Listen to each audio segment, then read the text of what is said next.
아버지 하나님, 그 주님의 창조가, 그 주님의 놀라우신 구속이 이미 우리의 삶 가운데 주어졌고, 아버지 하나님의 그 섭리를 하나님이 이루셨음에 대한 믿음의 확신을 가지고 그분이 누구인지를 분명히 알아 우리가 감사와 찬양으로 주님께 영광 돌릴 수 있는 은혜의 자리에 있을 수 있도록 아버지 하나님 붙들어 주셔서 새롭게 하시는 그 주님, 풍성케 하시는 그 주님을 찬양합니다.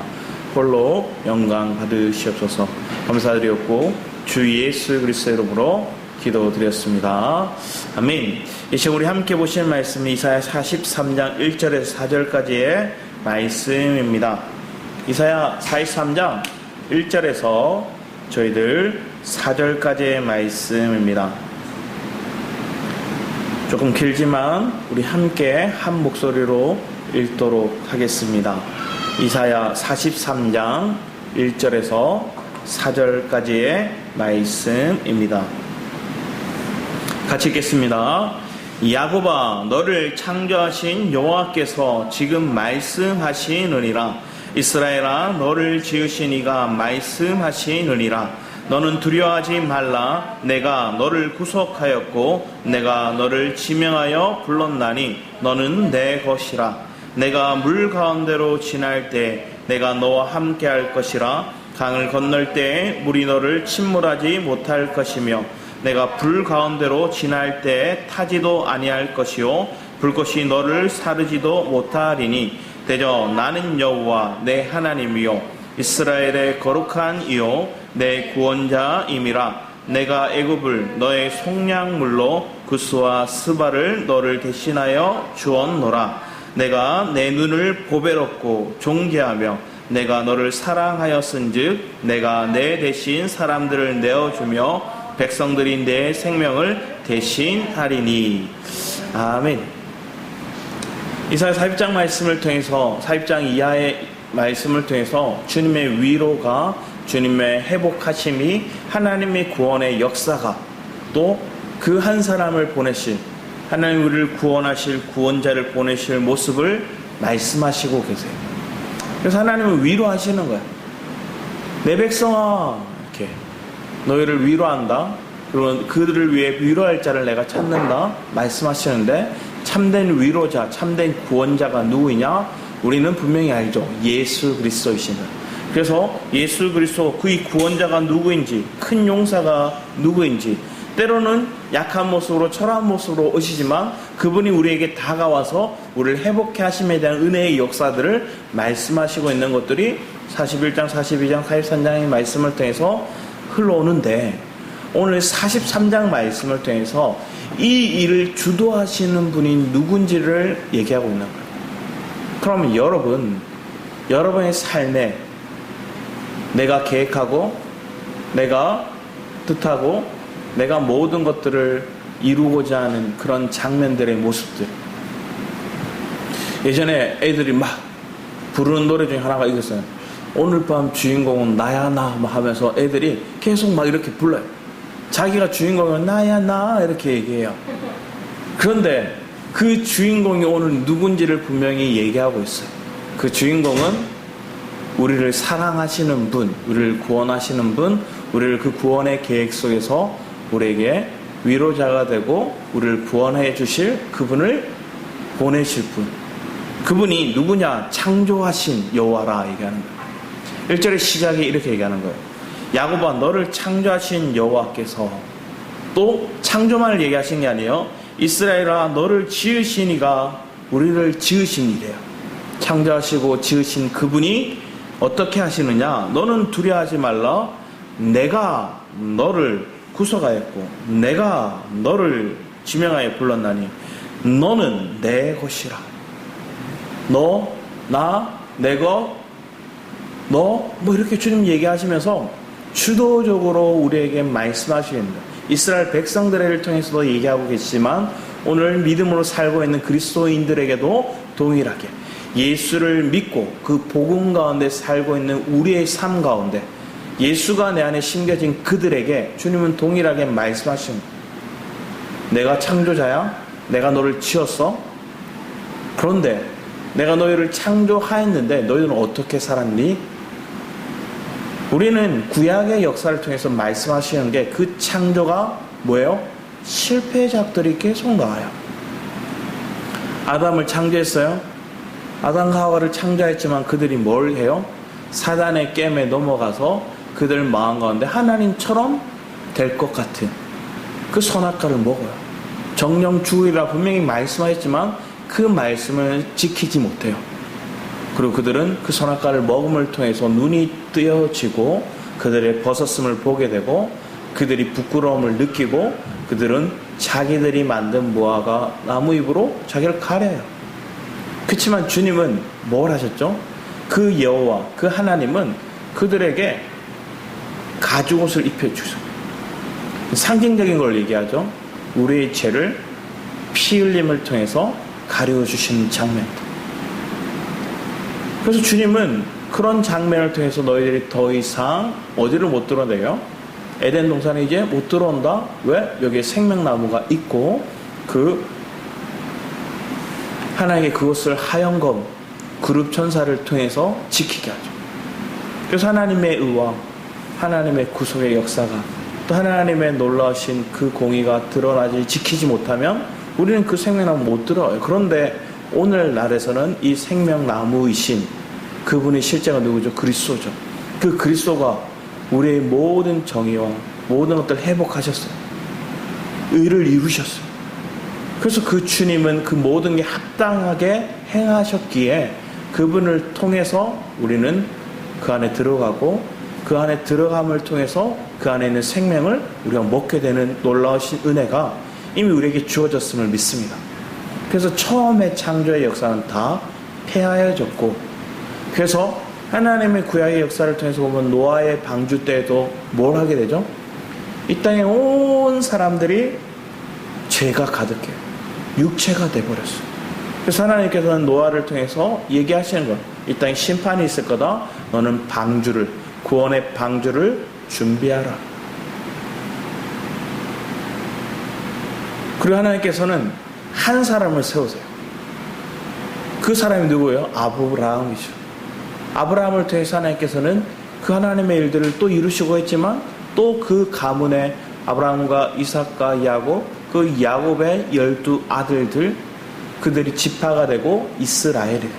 그래서 하나님께서 오늘 말씀에 부패된 옛 모습을 야곱이라 얘기했고요. 또 새로워진 그 모습을 이스라엘이라 얘기했어요.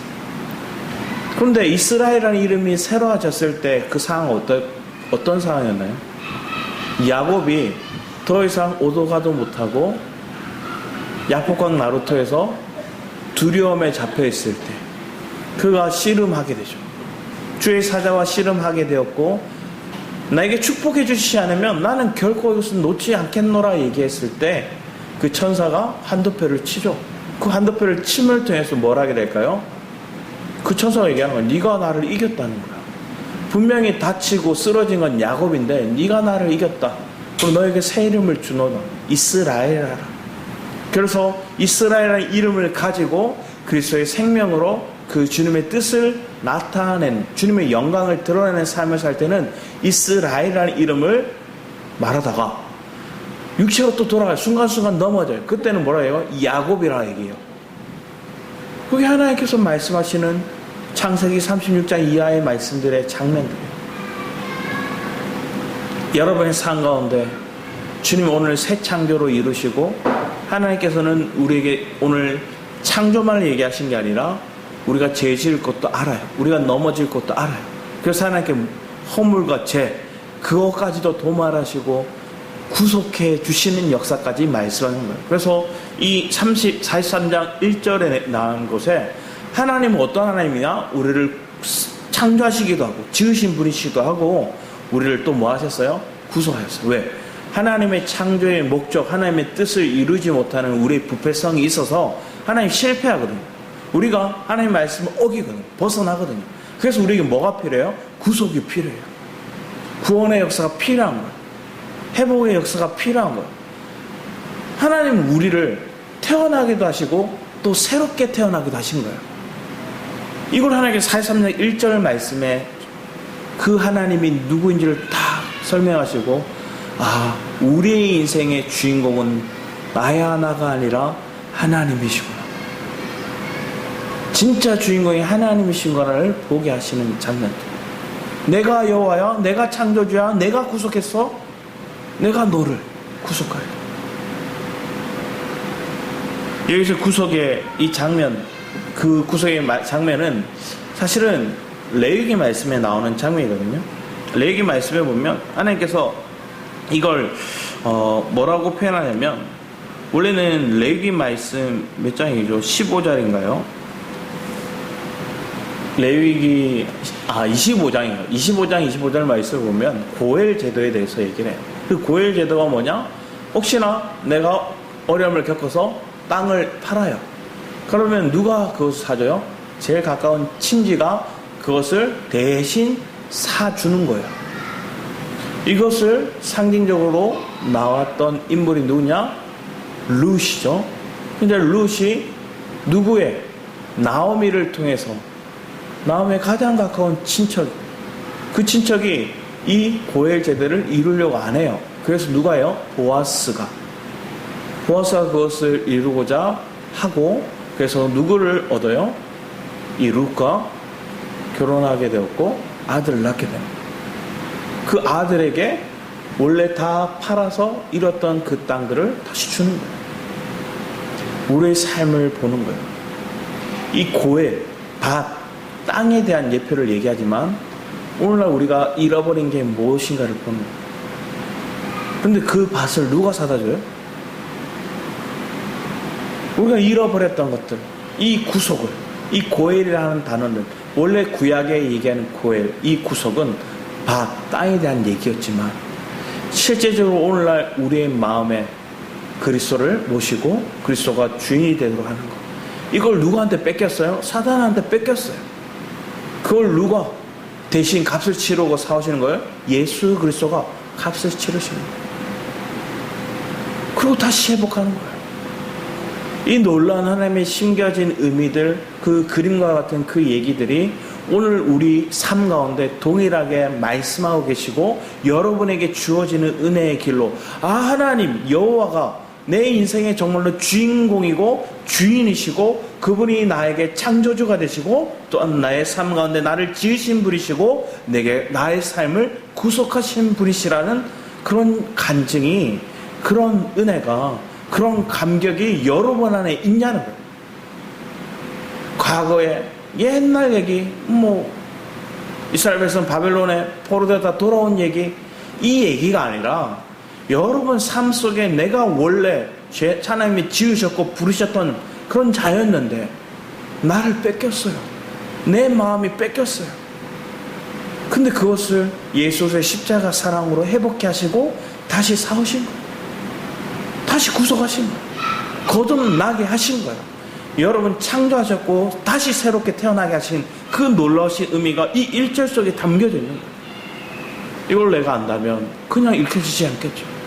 하나님의 나를 향하신 그 사랑, 그분이 어떠한 분이신지를, 하나님 내가 이런 사람이야 이렇게 얘기하셔요. 하도 못 깨달으니까. 그러면서 이게 2절에 얘기합니다. 그러면 그분이 나를 불렀고 그분이 나를 구속했고 그분이 나를 사랑하신다는 거예요. 이 얘기는 뭘 얘기하냐면 뒤에 얘기를 하는 거예요. 그러니까 네가 물 가운데 지날 때 내가 너와 함께 할 것이다. 강을 건널 때 물이 너를 침몰하지 못할 것이며 내가 불 가운데로 지날 때 타지도 아니할 것이며 불꽃이 너를 사르지도 마. 우리의 인생을 보세요. 불에 넘어져요. 이걸 마태복음 17장 말씀에 보면 한 아버지가 와서 자기 자녀에 대해서 물에도 불에도 잘 넘어집니다. 우리의 삶 가운데 동일하게 내가 물을 상징하는 것들이 죽음을 상징하기도 하고 씻음을 상징하기도 하지만 우리가 세상에 놓여져 있는 삶도 그렇게 얘기합니다. 세상에서 넘어져요. 우리는 고난을 얘기할 때 불 가운데 우리가 있는 것 같아 얘기를 해요. 우리가 인생의 고난, 광야길 그 가운데 있을 때 하나님 우리를 어렵게 만드세요. 오늘 삶만 보세요. 오늘 오전에는 어땠어요? 뜨거운 불이 우리를 너무 걸어가지도 못하게 뜨거웠어요. 나중에 저녁 되니까 물이 쏟아지는데 너무 막 쏟아져요. 어마어마하게 쏟아져요. 교회로 오는데 앞이 안 보일 정도로 막 쏟아지면서 그 잠깐의 물이었는데 도로가 막 침수되기 시작하는 거예요. 우리는 사실은 물에도 불에도 우리가 그것을 감당할 만한 힘이 없어요. 그런데 누가 우리와 함께 하시겠다요? 내가 너와 함께 할 거야? 주님 우리와 함께 하겠다. 자, 예수를 믿고 여러분들이 와, 내 인생을 이제 모든 게 잘 될 거야, 모든 게 행복할 거야, 모든 문제는 사라졌어, 이러시던가요? 내가 예수 믿었으니까 이제 장땡이야, 나 이제 모든 거 다 이겨. 자, 이론적으로 말씀적으로는 그게 아멘으로 받아들여지죠. 맞아요. 근데 내가 실제적인 삶의 현상 속에 봤다면 고난은 사라지지 않았어요. 문제는 사라지지 않았어요. 더 이상 내 인생에 문제가 안 온다? 그 말도 아니에요. 하나님도 얘기하냐, 물 가운데 불 가운데 너희가 있을 거야. 네가 애굽을 벗어났지만 광야길 가운데 너희들에게 목마름도 올 수 있고 배고픔도 올 수 있고 때론 추위가, 때론 더위가, 때론 뱀과 절과가 야생 짐승들의, 근데 내가 너희들 지켜줄게. 너희 옷 헐지 않게, 너희 신발 닳지 않게. 놀라우신 하나님의 말씀이 그들과 함께 하니까 구름 기둥과 불 기둥으로 하나님 그들과 함께 하신 임재가 있으니까 그들이 지켜주시는 거예요. 내가 누구와 함께 하느냐를 우리가 바라보게 합니다. 여러분 그걸 인식하게 되는 순간, 아, 내게 하나님 내 모든 것들을 이제 행복만 있고 문제는 없고 내 인생 가운데 나를 거스르는 세력은 없고 나를 넘어지게 하는 그런 일들도 없고 내게 아파할 일들도 없다, 이게 아니라는 거예요. 있어요. 여전히 존재해요. 여전히 오히려 더 크게 다가올 수도 있어요. 그러나 우리는 분명히 인식할 수 있는 것은 그 하나님이 나와 함께 하심을 내가 믿기에 그것을 더 이상 두려움에서 잠식되지 않는다는 거예요. 순간순간 여러분의 마음이 떨릴 수 있고 두려워할 수는 있으나 그것이 여러분의 침륜을 빠지게 만들어서는 안 된다는 거예요. 왜? 그분이 나와 함께 하심을 내가 보면, 믿으면, 고백하면 떠나거든요. 사단이 속이려고 하는 것들이 그런 거예요. 사단이 속이려고 하는 것들은 그 어려움이, 그 문제가, 그 고통이 너를 죽일 거야, 너 망하게 할 거야, 너 이제 하나님이 너를 버렸어, 이런 생각이 들게 하는 게 사단이거든요. 근데 우리는 그 사단의 생각을 벗어버릴 수 있는 게 내 안에 영의 생각이 내 안에 나를 다시금 소생케 하고 내 마음의 평강을 회복케 하고 나를 다시 일어날 수 있는 생명으로, 부활로 우리 이끌어 가시고, 이런 은혜가 여러분 삶 가운데 있음을 믿으시기 바랍니다. 그걸 믿으면 오늘 43장 말씀이, 와, 내 인생의 주인공 되시는 그 하나님 때문에 나는 정말로 내 인생의 로또를 맞았구나 생각하는 거예요. 세상 사람들이 얘기하는 로또 말고요, 결코 맞지 않는 로또 말고 진짜 맞는 로또, 내 인생이 대박이 나는 그 은혜. 그래서 3절 말씀을 보면 이렇게 얘기를 해요. 되죠. 그러나 나는, 앞에서 물과 불 가운데 시험이 있지만 그러나 나는 여호와 내 하나님이요 이스라엘의 거룩한 이요 내 구원자임이라. 내가 애굽을 너의 속량물로 구스와 스바를 너를 대신하여 주었노라. 이 말은 어떤 의미냐면 실제적으로 있었던 일인데, 원래 나중에 지금 일어난 일이 아니지만 바벨론에 포로되어 갔다가 그들이 다시 돌아올 때 고레스의 칙령에 의해서 돌아와요.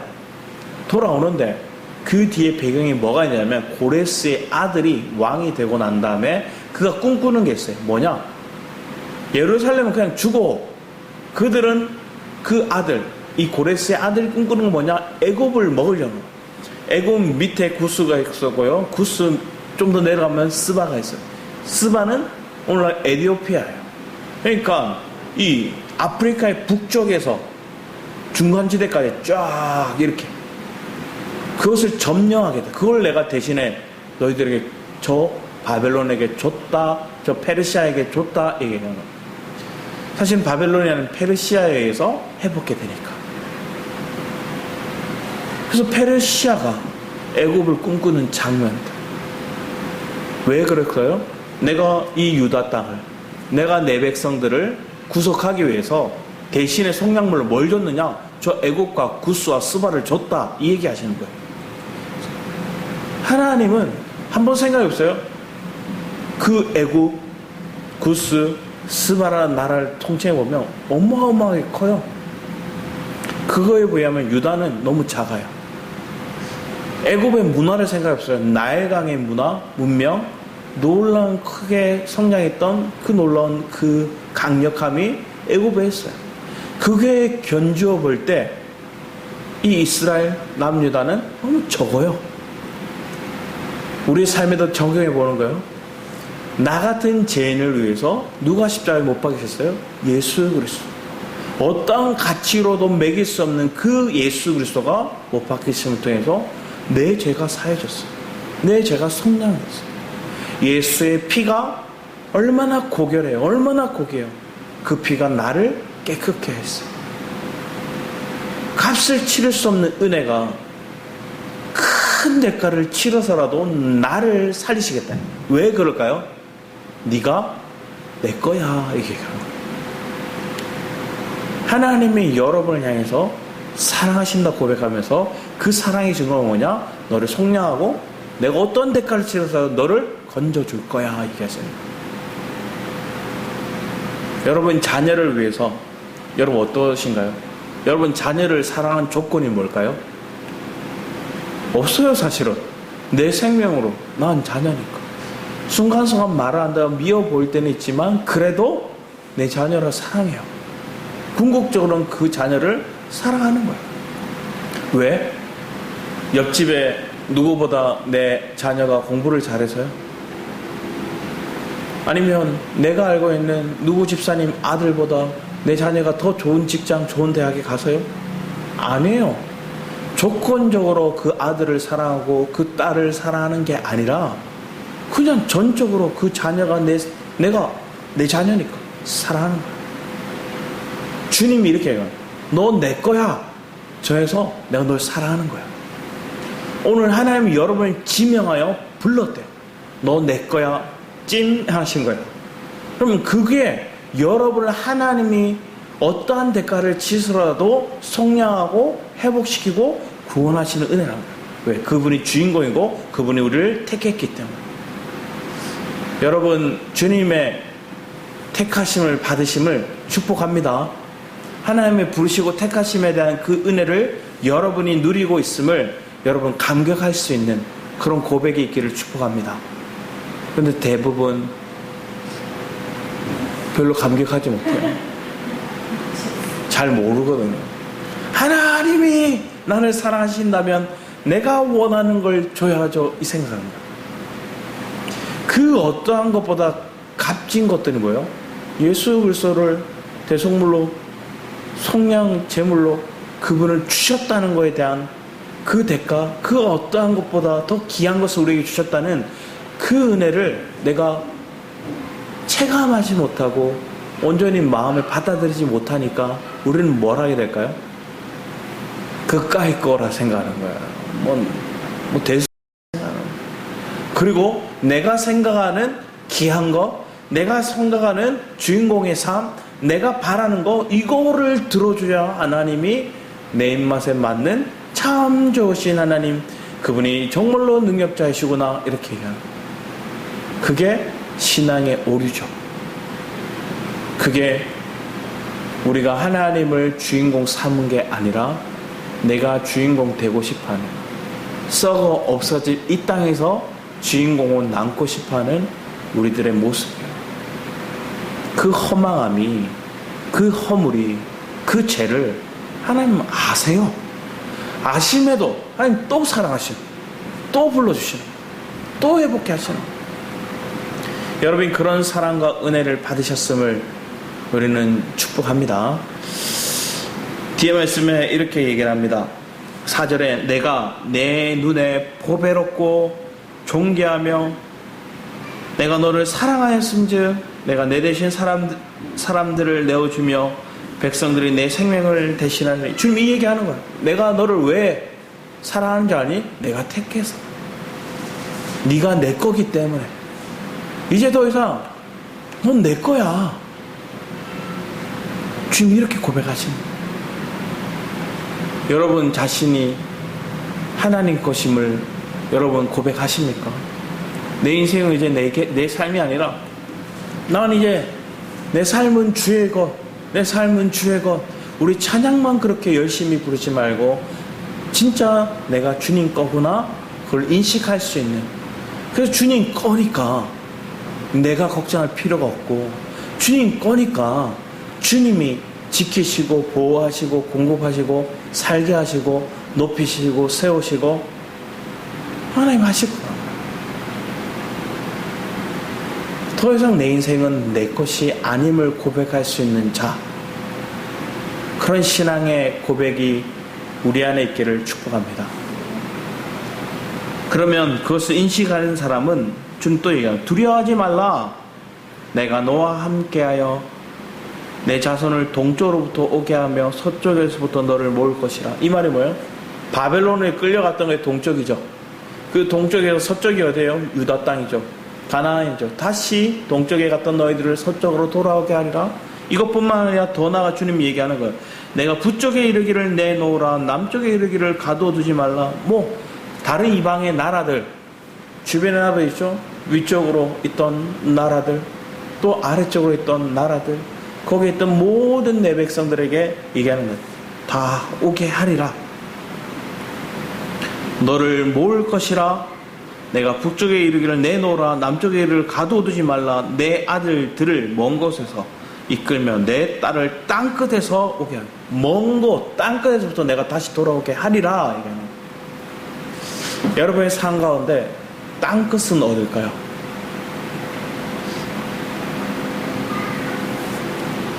우리의 마음이 땅끝에 있다는 건 그리스도 밖에 있는 모습인 것 같아요.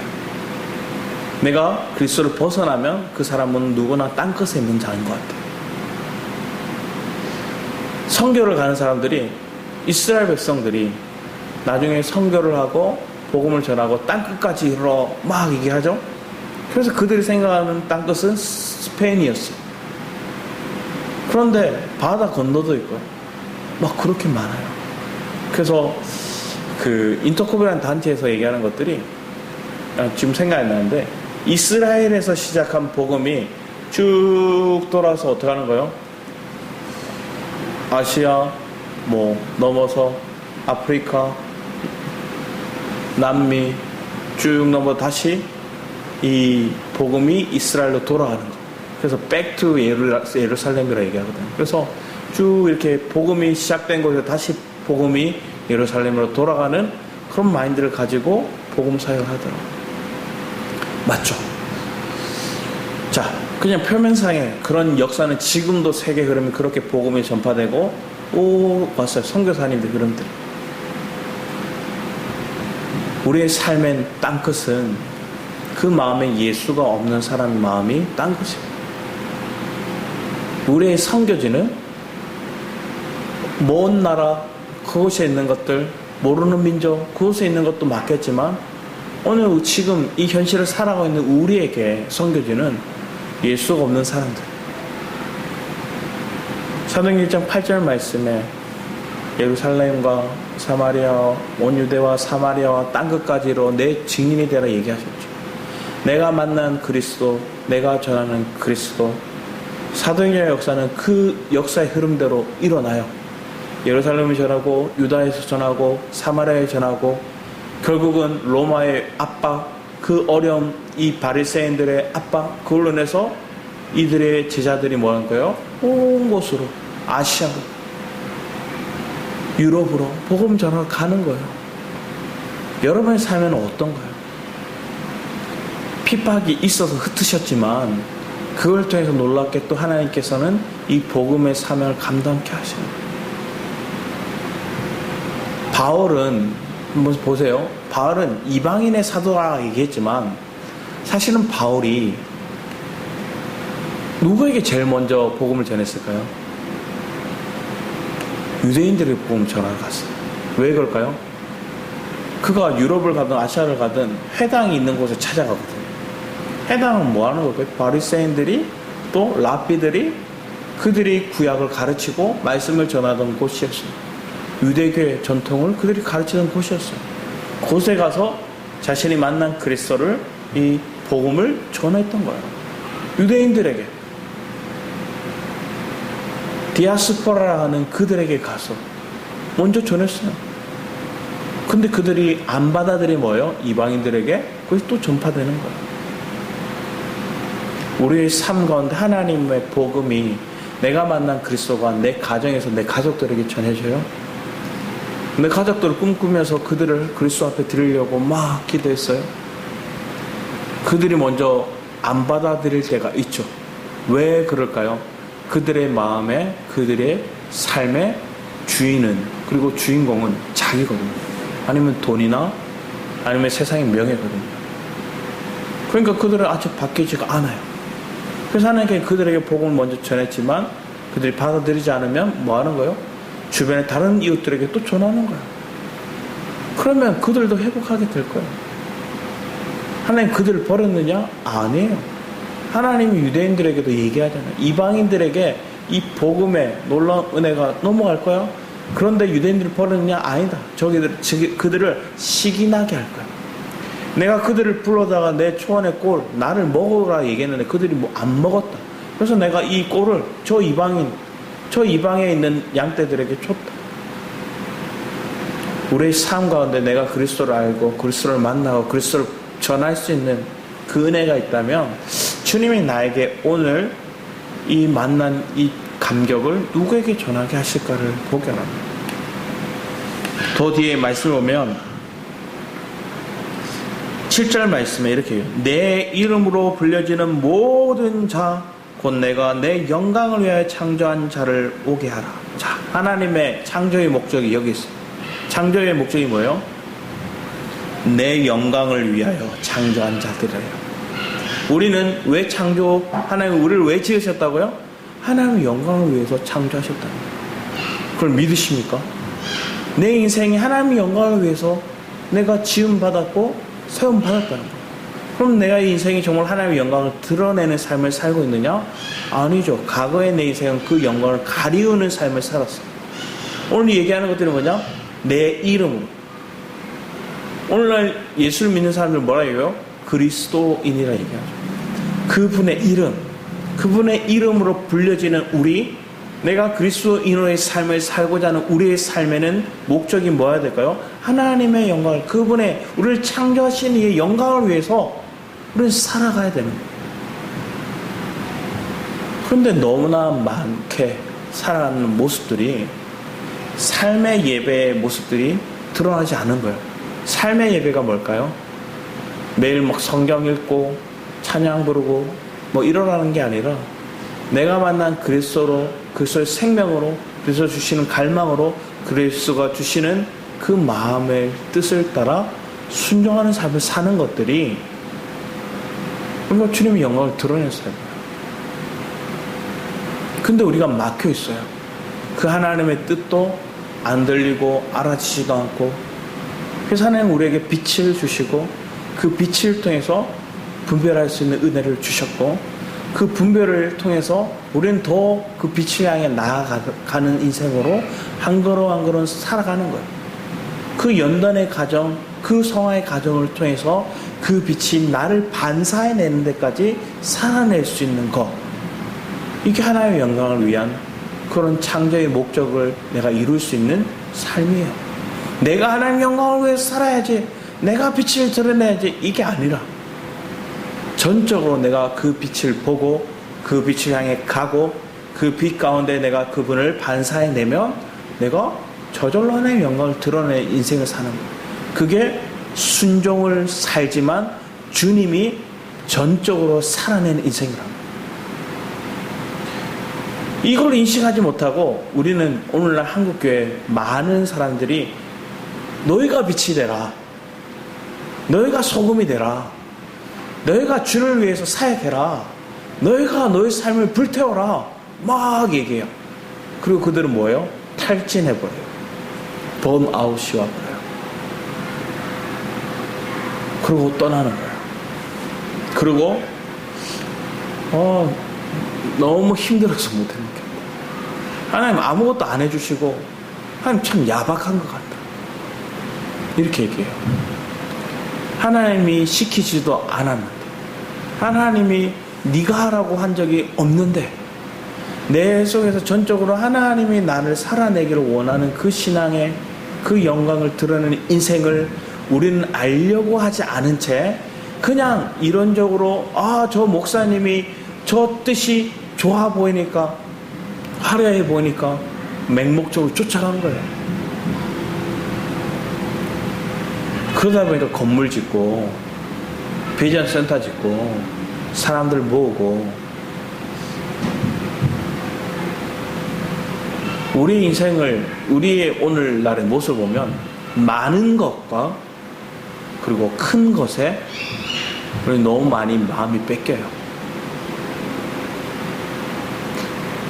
교회도 큰 교회를 막 사람들이 추구하려고 그러고, 또 많이 모이는 것을 추구해요. 자, 이 많이 모이는 것들을 제일 많이 강조하고 광고하고 하는 사람들이 누굴까요? 이단들이에요. 신천지 맨날 뭐예요? 10만 명이 모였습니다. 얘기라고. 그리고 막 박옥수 구원파들 뭐예요? 큰 그냥 불러놓고 사람들 막 모집해요. 자, 그렇게 하면, 그렇게 보이면 사람들은 뭘 인식해요? 저렇게 많은 사람들이 모인다고? 저렇게 크게? 저렇게 많이? 그러면 그 많고 큰 것에 우리의 마음이 저기에 진리가 있구나, 저기에 참되구나 하는 미혹된 역사들이 일어나더라고요. 한국교회도 사실은 그런 식으로 컸어요. 그러니까 내면의 문제들이 여러 가지 속속에 뻥뻥뻥 터지는 거예요. 왜? 하나님이 사랑하는 자들을 그대로 두지 않으시니까 한국교회에 문제가 있는 거예요. 대형교회들의 문제가 일어나는 거예요. 목회자들이 무너지는 장면들이 일어나는 이유가 거기에 있는 거예요. 왜? 하나님은 죽이고자 함이 아닌 살리고자 하고 깨우치고자 하고 회복시키고자 하는데 목적이 있습니다. 크고 화려하고 많고 이걸 주장하고 내세우는 그 순간에 우리들은 병들기 시작하고 우리는 사단에 속고, 그래서 내가 이것을 이뤘다 생각합니다. 다윗을 한번 보세요. 다윗. 하나님의 축복 중에 한 가지가, 저는 사람들이 그런 얘기 하더라고요. 다윗이 손에 피를 많이 묻혀가지고 하나님이 성전 결국 못 짓겠다. 그거 하나님 앞에 합한절 하나님 막 축복하시고 다윗 하면서 축복하셨는데 왜 성전을 못 짓게 했지? 그 손에 피를 많이 묻혀서. 사실은 그게 이유가 될 수도 있지만 하나님께서는 건물을 안 세우게 하시고 건물 세워놓고 뭘 할까요? 자기 영광을 드러낼 수 있는 거예요. 자기 목적을 다 이루었다 생각할 수 있는 거예요. 오늘 한국교회 많은 장로님들 중에서 내가 하나님 교회를 짓겠습니다. 그럼 뭐 지어요? 건물 지어요. 그리고 건물 짓고 나면 뭐예요? 시골에 막 자기 시골교회, 자기가 고향교회 막 건물 지어놓고 목에 힘 뻣뻣하게 주고 그 고향교회 막 이렇게 해라 저렇게 해라 지시하는 목사님이 지시하는 장로님들 여러 봤거든요. 왜 그럴까요? 자기가 주인이라고. 자기가 그 교회 주인공이에요. 이게 잘못 가르친 거고 복음을 잘못 받아들인 거예요. 오늘 43장에 얘기하는 주인공, 주인은 철저히 하나님이에요. 그 하나님이 주인공이에요. 그분이 우리를 창조주시고 우리를 지으셨고 그분이 심지어 우리를 구속하기도 하신 그분, 그 구속사의 역사의 배경 속에 하나님께서 모든 계획과 인물과 그런 스토리를 주님이 또한 만드셨고 우리를 거기에서 부르시고 택하시고 회복하셨다. 그리고 주님이 얘기합니다. 너 내 거야. 찜 이렇게 얘기하신 거야. 근데 그걸 인지하지 못하면 우리가 뭐 하는 거야? 아, 내가 주인이네. 내 멋대로 가는 거야. 하나님 지켜보고 있어요. 왜? 사랑하시니까. 아끼니까.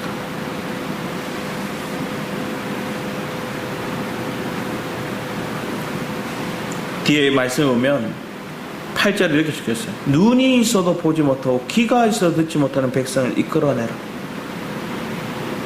마태복음 13절 말씀에 율법에 가리었어도 영적인 눈이 어두워져서 주님을 보고도 보지 못하고 주님의 말씀을 들어도 듣지 못하는 그들의 모습을 상징적으로 또한 얘기하죠.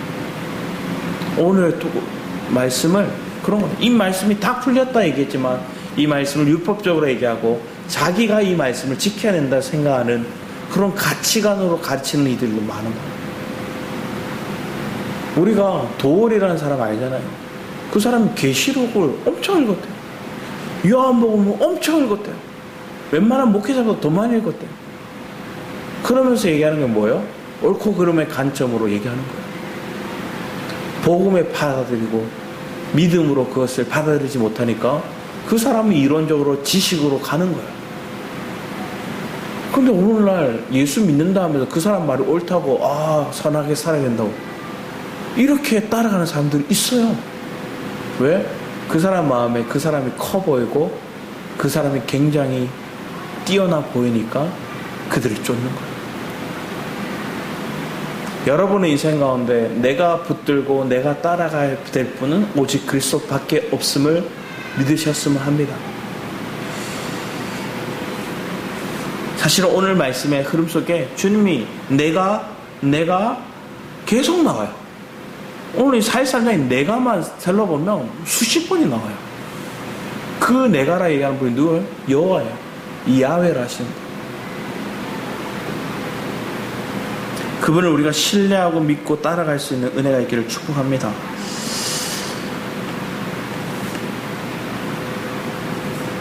우리 뒤에 말씀에 보면 10절에도 나 여호와가 말하노라 너희는 나의 증인 나의 종으로 택함을 입었나니 이는 너희가 나를 알고 믿으며 내가 그인 줄을 깨닫게 하려 함이라. 나의 전에 지음을 받은 신이 없었느니라 나의 후에도 없으리라. 유일하신 분이라는 거예요. 그분이 태초부터 영원전 태초부터 온 종말에까지 그분만이 유일한 신이라는 거예요. 나는 여호와라. 출애굽기 3장 15절 말씀에 그 여호와 이 이름이 영원한 이름으로 너희들에게 불려질 거야. 야훼라고. 여호와. 그분을 내가 믿고 그분을 나의 구원자로 받아들일 수 있는 은혜가 저와 여러분 삶 가운데 있다면 우리 더 나아가서 우리는 뭐 하는 거예요? 너는 나의 증인. 주님 우리에게 얘기해요. 넌 증인이야. 나는 하나님이라. 여호와의 말씀에 내가 하나님인 줄 너희들이 증거해. 누가 하나님이고 누가 참신이고 누가 유일하신 분이지 너희들이 증거해. 네가 경험해 봤으니까 내 사랑을 입었으니까 내 택함을 너희들이 받았고 그 가정 속에 너희들이 회복했고 구원을 이뤘으니 그 놀라우신 회복의 역사를 통해 경험된 것들을 너희들이 전해 증거해라. 뒤에 말씀에 또 얘기를 하는 거예요. 그분이 누군지를 얘기하는데 15절에 나는 여호와 너희의 거룩한 이요 이스라엘의 창조자요 너희의 왕이라. 하나님 뭐라 얘기해요? 나는 여호와고 나는 거룩한 이요 나는 너희들의 창조자고 나는 너희의 왕이다 얘기하시는 거예요. 분명하게 우리의 주인공, 우리의 왕, 우리의 구속자, 우리의 거룩하니 우리가 따라갈 일, 우리가 온전히 신뢰할 분, 그분이 전적으로 그 여호와 하나님이라는 걸 분명하게 얘기를 하고 나는 그런 하나님이야 얘기했는데 속이의 경일기로 안 들어먹어요. 그게 이스라엘 백성. 그래서 내가 너희들을 포로되게 했다가 돌아오게 할 거야. 돌아온 자들 그들이 깨닫고 내가 누구인지를 알 거야. 나 여호와 이같이 말하노라 바다 가운데 길을 큰 물 가운데 지름길을 내고 병거와 말과 군대의 용사를 이끌어내어 그들의 일시에 엎을. 이게 출애굽기에 얘기하는 장면들이죠. 18절에 너희는 이전 일을 기억하지 말며 옛날 일을 생각하지 말라. 이전 일은 뭘까요? 우리의 죄악된 일들을 얘기하는 거죠. 우리의 옛날 일, 우리의 그 죄악된 일, 그 옛날 일, 그 일들을 잊어버리라는 거예요. 우리 고린도후서 5장 14절 이하 말씀 한번 볼까요? 고린도후서 5장입니다.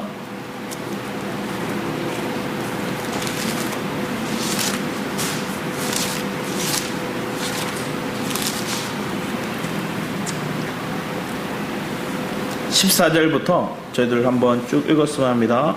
18절까지 한번 같이 읽어보겠습니다. 19절까지 같이 읽겠습니다. 시작. 그리스도의 사랑이 우리를 강권하시는 도다. 우리가 생각하건대 한 사람이 모든 사람을 대신하여 죽었은즉 모든 사람이 죽은 것이라. 그가 모든 사람을 대신하여 죽으심은 살아있는 자들로 하여금 다시는 그들 자신을 위하여 살지 않고 오직 그들을 대신하여 죽었다 다시 살아나시는 이를 위하여 살게 하려 함이라. 그러므로 우리가 이제부터는 어떤 사람도 육신을 따라 알지 아니하노라. 비록 우리가 그리스도도 육신을 따라 알았으나 이제부터 그같이 알지 아니하노라. 그런즉 누구든지 그리스도 안에 있으면 새로운 피조물이라. 이전 것은 지나갔으니 보라 새 것이 되었도다. 모든 것이 하나님께로 났으며 내가 그리스도로 말미암아 우리를 자기와 화목하게 하시고 또 우리를 화목하게 하는 직분을 주셨으니 곧 하나님께서 그리스도 안에 계시사 세상을 자기와 화목하게 하시며 그들의 죄를 그들에게 돌리지 아니하시고 화목하게 하는 말씀을 우리에게 부탁하셨느니라. 여러분이 새로운 피조물이 되셨음을 믿으십니까? 내가 새로워졌어요. 왜? 전적인 하나님의 그 그리스도의 죽으심과 부활을 통해서 우리의 옛 생명은, 우리의 육은 이 모든 사람을 죽었대요. 죽음에 넘겼어요. 그리고 예수 그리스도를 통해 그리스도 안에 있으면 새로운 피조물이 되었대요. 내가 그리스도 안에 있음을 믿습니다 고백하면 내가 새로운 피조물로서 우리는 뭘 하는 걸까요? 우리가 자기를 화목하게 하신 그분을 위해서 내 삶을 드리는 거예요. 내 인생을 내가 사는 게 아니라 내 삶의 주인이, 내 삶의 주인공이 그분이신 거예요. 그분이 우리를 화목해 하셨고 또 우리 안에 계신 그분이 또 제 속에 있는 그들, 하나님 택하신 자들, 하나님 부르시는 그들, 하나님이 사랑하시는 그들에게 우리를 보내시는 거예요. 화목의 직분을 감당하러 세상으로 내가 너희를 보냈다 얘기하는 그런 통로로서의 역할을 여러분들이 감당하시기를 축복하기 원합니다. 그래서 주님은 철저히 우리를 먹이시고 보호하시고 공급하십니다. 그 사랑을, 강권적인 그 사랑이 여기까지 하나님 우리를 인도했습니다. 더 이상 나는 내 인생을 내가 사는 게 아니라 주님께 속한 인생으로 살아가기를 축복합니다. 그런 믿음으로 주님 앞에 더 가까이 나아가는 저와 여러분의 삶이 되기를 축복합니다. 아멘. 사랑의 주님, 오직 너희는 그리스도의 복음에 합당하게 생활하라 말씀하십니다. 내가 복음에 합당한 인생을 살 수 있도록 주님 우리를 주장해 주시기를 사모합니다. 아버지 하나님, 더 가까이 주께 나아가는 것들은 이제 하나님이 나를 택하셨고 부르셨고 내 삶에 어떠한 처지에 있든지 내가 주님이 내 인생을 책임지심을 믿는 자로 주님께 가까이 나아가오니 아버지여 온전케 하여 주셔서 새롭게 하여 주셔서 감사드렸고 주 예수 그리스도의 이름으로 기도드렸습니다. 아멘. 우리 찬양하고 우리 준비하신 예물을 주님께 드렸습니다. 너는 내 것이라는 찬양 함께 고백하며 준비하신 예물을 주님께 드립니다.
것입니다. 내 삶은 주의 것입니다. 이 고백이 실제적인 삶의 고백이고 삶의 예배가 되기를 축원합니다. 우리 함께 주를 찬양하시고 기도하며 나아가겠습니다. 주여